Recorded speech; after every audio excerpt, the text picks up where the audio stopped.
Hi, good evening to you. Police have now identified last night's homicide victim as 40-year-old Alexander Pedraza of New Haven. Now, they gave an update here at the police department today, and they do believe that the latest incident here was a targeted one.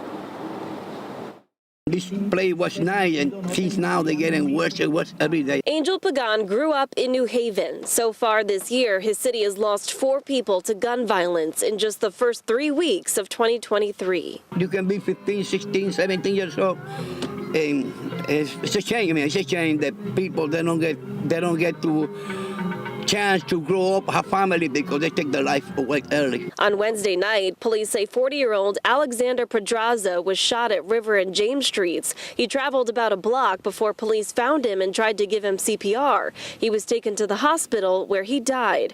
Police think he was targeted and that he and whoever shot him knew each other. We do have some video evidence from the area where they are seen talking and having some kind of interpersonal conflict prior to the shooting. Police also touching on the 3 other victims who were shot and killed this year, including 23-year-old Dante Myers killed on Grand Ave.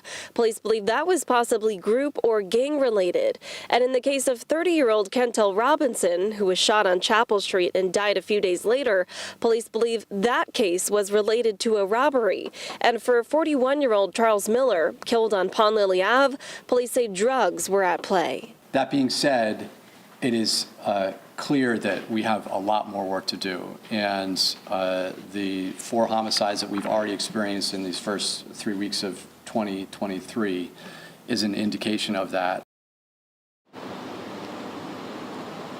Now, coming up at 6, we'll talk about what else police and city officials are learning from these CompStat statistics over the last 2 years. And in the case of this recent homicide, police are asking if anyone knows anything to please give them a call. And there are ways you can do that anonymously. We're live here in New Haven tonight. Julia LeBlanc, Fox 61 News.